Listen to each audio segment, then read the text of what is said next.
आज का ये एपिसोड शुरू करने से पहले एक छोटी सी बात। क्या आप भी अपना पॉडकास्ट बनाने की सोच रहे हैं? तो एंकर ट्राई कीजिए। ये पॉडकास्ट बनाने का सबसे आसान तरीका है। नंबर 1, ये फ्री है। नंबर 2, इसमें कई सारे ऐसे टूल्स हैं जो आपको अपने फ़ोन और कंप्यूटर पर रिकॉर्ड और एडिट करने की फैसिलिटी देते हैं। नंबर 3, आप अपने पॉडकास्ट को डिस्ट्रीब्यूट भी कर सकते हैं, जिससे इसे स्पॉटिफाई और दूसरे प्लेटफॉर्म पर सुना जा सके। तो डाउनलोड कीजिए फ्री एंकर ऐप या विजिट कीजिए anchor.fm पर अपना पॉडकास्ट स्टार्ट करने के लिए। ये तो थी एक छोटी सी जानकारी, और अब शुरू करते हैं एपिसोड का सिलसिला। तो आज के एपिसोड में लीजिए सुनिए आचार्य चतुर्सेन शास्त्री के लिखे उपन्यास सोमनाथ के 59वें भाग धर्म सूत्र को मेरी यानी समीर गोस्वामी की आवाज में। सभा मंडप में रह गए गंग सर्वज्ञ, जो इस समय शांत निर्वाक निश्चल समाधिस्थ निमीलित नेत्र बैठे थे, और रह गए बाणबली भीमदेव, जो वीरासन से उनके सम्मुख बैठे थे। चौला गंग सर्वज्ञ के चरण तल में बैठी रह गई। गंगा गर्भद्वार के बीचों बीच प्रस्तर मूर्ति सी खड़ी थी। रत्नमंडप में ये चारों ही प्राणी उस समय निर्वाक निस्पंद मूक मौन कुछ क्षण बैठे रहे। कुछ देर में सर्वज्ञ ने निमीलित नेत्र खोले। व्याघ्र चर्म से वे उठ खड़े हुए। उन्होंने भीमदेव से मंद स्वर में कहा, आ पुत्र। और वे उन्हें गर्भगृह में ले गए। भीमदेव ने चुपचाप उनका अनुसरण किया। उनके पीछे चौला ने। गंगा ने उन्हें मार्ग दिया। पीछे वो भी गर्भगृह में चली गई। सर्वज्ञ ने पीछे लौटकर कहा, गंगा, तू गगन राशि को यहीं ले आ और फिर गर्भगृह का द्वार बंद कर दे। गंगा ने ऐसा ही किया। ठीक ज्योतिर्लिंग के नीचे एक व्यासासन पर सर्वज्ञ बैठे। उन्होंने सम्मुख भीमदेव को बैठने का आदेश दिया। चौला निस्पंद खड़ी रही। सर्वज्ञ फिर समाधिस्थ हो गए। इसी प्रकार 2 घड़ी समय बीत गया। सर्वज्ञ ने प्रकृतिस्थ हो नेत्र खोले।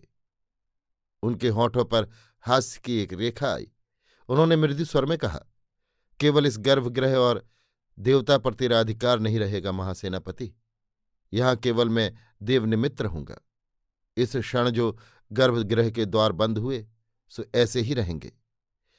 भीमदेव ने बद्धांजलि कहा, गुरुदेव, देवरक्षण तो करना होगा। नहीं, तुम केवल देवस्थान की रक्षा करो पुत्र। देवरक्षा भी होनी चाहिए। देवता तो नित्य रक्षित हैं पुत्र।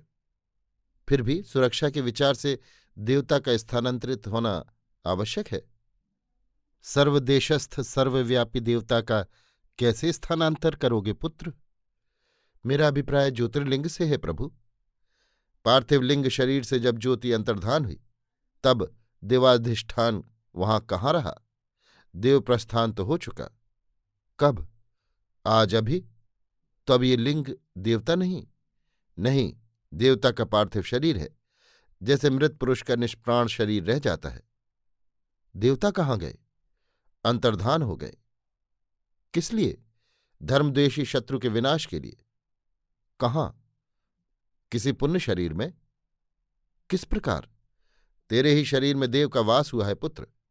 तू अब शिवरूप है। जा, देवद्वेषी का संहार कर। किंतु लिंग शरीर वो अचल है, यहीं रहेगा। यदि मिलेच्छ उसकी मर्यादा भंग करे तो? उसका रक्षक मैं हूं। मैं अपना कर्तव्य पालन करूंगा। लेकिन आप यहां न रह सकेंगे। भली भांति रह सकूंगा। गंग सर्वज्ञ ने हंसकर कहा, मां सेनापति क्या देव सेवक पर भी अनुशासन चलाएंगे? भीमदेव भी हंस दिए। उन्होंने कहा, क्यों नहीं, अब तो ये शरीर देवाधिष्ठित हो गया। अब ये आपका चिरकिंकर भीमदेव नहीं, देवाधिदेव महादेव बोल रहे हैं। तो देव ये जानते हैं कि ऐसी स्थिति में देवता के इस पार्थिव शरीर की रक्षा के संबंध में मेरा क्या कर्तव्य है। तुम सेनापति इतना भी नहीं जानते कि नगण्य पुरुष का भी निष्प्राण शरीर जीवित शरीर की अपेक्षा अधिक सम्माननीय होता है। फिर यह तो देवता का लिंग शरीर है। किंतु प्रभु, उसने अनेक देव स्थानों को भंग किया है, अनेक देव मूर्तियों को अपमानित किया है। तो पुत्र, उसका ये अपना पुण्य पाप निष्ठा और आचार है। इसका लेखा जोखा हम कहाँ तक करेंगे? तब हमें क्या करना होगा? केवल कर्तव्य पालन।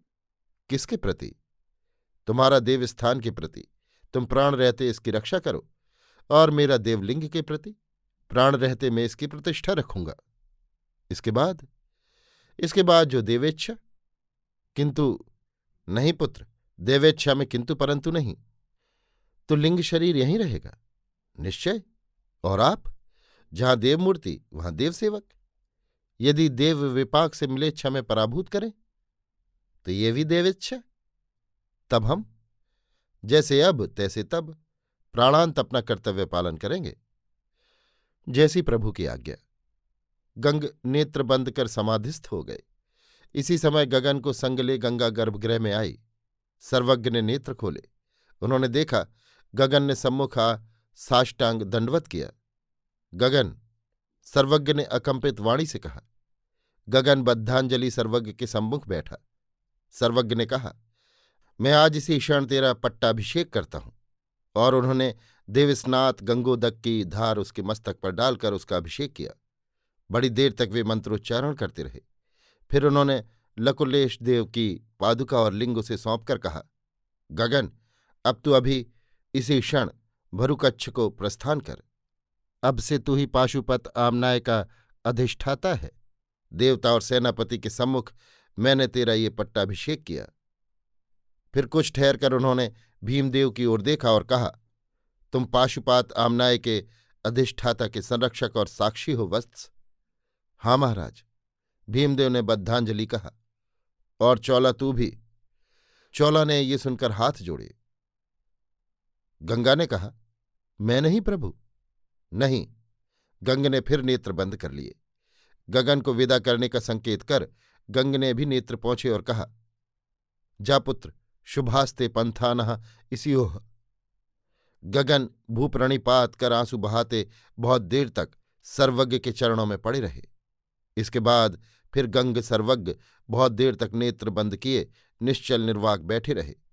फिर उन्होंने मंद स्वर से भीमदेव से कहा, अब पुत्र कह, तूने क्या योजना स्थिर की है? प्रभु, राजधानी का संपूर्ण अस्त्र और अन्न भंडार प्रभास में आ गया है। महाराज वल्लभदेव खंभात पहुंच गए हैं। वे यथासाध्य अन्न और शस्त्र एवं सैनिक वहां से भेजने की व्यवस्था कर रहे हैं। 8 भारवाहक और 3 यात्री जहाज़ों की व्यवस्था हमारे पास है। अब हमें प्रभास से अनावश्यक स्त्री पुरुषों को सुरक्षित खंभात में पहुंचा देना है। सो उसकी व्यवस्था में मेहता संलग्न है। वे पहले वणिक व्यापारियों को उनके धन और माल मता सहित कल प्रातःकाल रवाना कर देंगे। वापसी में वही यान उधर से आवश्यक सामग्री ले आएंगे। पीछे स्त्री, बालक, वृद्ध और अनावश्यक व्यक्ति भी भेज दिए जाएंगे।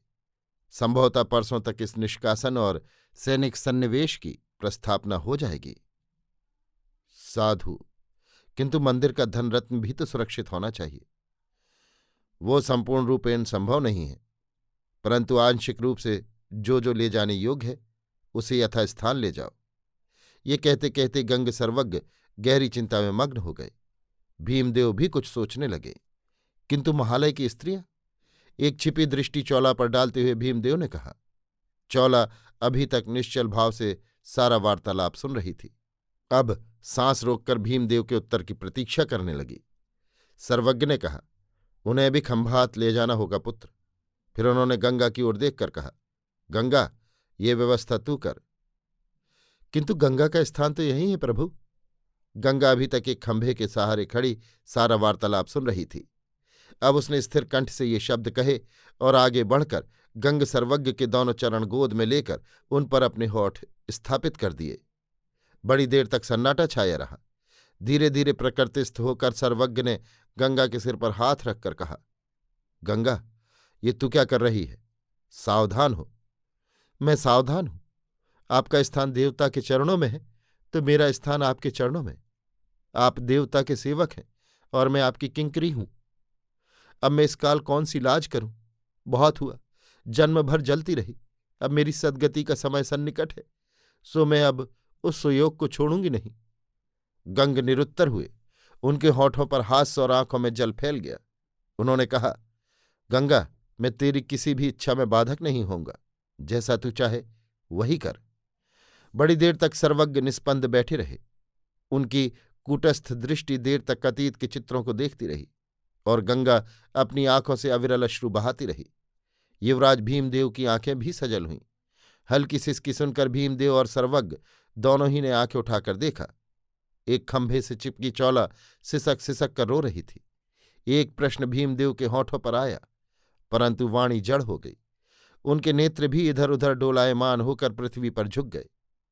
गंग ने स्नेहार्द्र स्वर में आसन से उठकर कहा, भीमदेव पुत्र, यहां आ और पुत्री चोला तू भी, दोनों आओ।